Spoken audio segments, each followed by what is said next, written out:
আয়কর নিয়মে একগুচ্ছ পরিবর্তন ঘোষণা করেছে কেন্দ্রীয় সরকার। এই সব নিয়মই 1 এপ্রিল 2025 থেকে কার্যকর হয়েছে।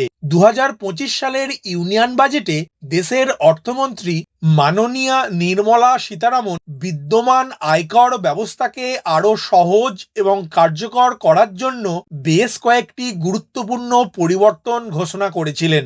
নতুন নিয়মগুলি মধ্যবিত্ত এবং বেতনভোগী শ্রেণীর জন্য অনেক স্বস্তি বয়ে আনবে বলেই আশা করা যায়। এই নতুন কর নিয়মগুলি 1 এপ্রিল থেকে কার্যকর হয়েছে, যা আপনার বিনিয়োগ এবং কর পরিকল্পনার উপর প্রভাব ফেলতে পারে। আজকের আপডেটে আয়কর নিয়মে যে পরিবর্তন এসেছে সেই সম্পর্কে বিস্তারিত আলোচনা করব। নমস্কার বন্ধু, আপনাদের সাথে আমি অনিমেষ। আপনারা এখন দেখছেন কুন্ডু টেলিকম ইউটিউব চ্যানেল। চলুন শুরু করা যাক আজকের আপডেটটি। আয়কর ব্যবস্থায় যে নিয়মগুলি পরিবর্তন হয়েছে সেই সম্বন্ধে আপনাদের জানা দরকার। এক, নতুন আয়কর স্ল্যাব এবং হার। 2025-26 সালের জন্য নতুন আয়কর স্ল্যাবগুলি হলো 4 লক্ষ টাকা আয়ে কোনো কর নেই, 4 লক্ষ টাকা থেকে 8 লক্ষ টাকা আয়ে 5% কর, 8 লক্ষ টাকা থেকে 12 লক্ষ টাকা পর্যন্ত আয়ে 10% কর, 12 লক্ষ টাকা থেকে 16 লক্ষ টাকা পর্যন্ত আয়ে 15% কর, 16 লক্ষ টাকা থেকে 20 লক্ষ টাকা পর্যন্ত আয়ে 20% কর, 20 লক্ষ টাকা থেকে 24 লক্ষ টাকা পর্যন্ত আয়ে 25% কর, 24 লক্ষ টাকা আয়ের উপরে 30% কর। অন্যদিকে পুরানো কর ব্যবস্থায় কোনো পরিবর্তন হয়নি। 2, ধারা 87 এর অধীনে আরো বড় ছাড় পাবেন। আয়কর ধারা 87 এর অধীনে ছাড় 25,000 টাকা থেকে বেড়ে 60,000 টাকা দেয়া হয়েছে। এর অর্থ হলো আপনি যদি 12 লক্ষ টাকা পর্যন্ত আয় করেন তাহলে আপনাকে কোনো কর দিতে হবে না। 3, টিডিএস নিয়মে পরিবর্তন। বয়স্ক নাগরিকদের জন্য সুদের আয়ের উপর টিডিএস সীমা 1 লক্ষ টাকা পর্যন্ত বাড়ানো হয়েছে, যা ছোট করদাতাদের বড় সাহায্য করবে। 4, টিসিএস নিয়মে পরিবর্তন। 1 এপ্রিল থেকে বিদেশে টাকা পাঠানোর জন্য টিসিএস সীমা 7 লক্ষ টাকা থেকে বাড়িয়ে 10 লক্ষ টাকা করা হয়েছে। এই নিয়ম সন্তানদের বা পরিবারের সদস্যদের কাছে শিক্ষা বা অন্যান্য প্রয়োজনে বিদেশে টাকা পাঠাতে সাহায্য করবে।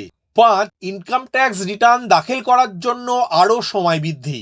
এখন আপডেটেড আরটিআর দাখিলের সময়সীমা 12 মাস থেকে বাড়িয়ে 48 মাস করা হয়েছে। যদি কোনো কারণে আপনি রিটার্ন দাখিল করতে ব্যর্থ হন তাহলে এখন আপনার কাছে এটি দাখিল করার জন্য 4 বছর সময় থাকবে। 6, আইএফএসসির অধীনে কর ছাড়ের সময়সীমা বাড়ানো। আন্তর্জাতিক আর্থিক পরিষেবা কেন্দ্রের অধীনে কর অব্যাহতির সময়সীমা 31 মার্চ 2025 থেকে বাড়িয়ে 31 মার্চ 2030 পর্যন্ত করা হয়েছে। 7, স্টার্টআপগুলির জন্য কর অব্যাহতি। 1 এপ্রিল 2030 মধ্যে রেজিস্টার্ড স্টার্টআপগুলি 3 বছরের জন্য 100% কর ছাড় পাবেন, যতক্ষণ না তারা প্রয়োজনীয় শর্ত পূরণ করেন। 8, ধারা 206 এবি এবং 206 সিসিএ অপসারণ করা।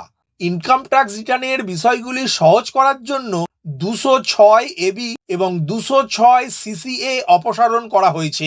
এর অর্থ হলো করদাতা এবং কর কর্তৃপক্ষ দুই পক্ষই কম সমস্যার সম্মুখীন হবেন।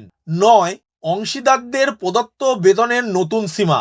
পার্টনারশিপ সংস্থাগুলির জন্য এখন অংশীদারদের কত বেতন দেয়া যেতে পারে তার একটা সীমা রয়েছে।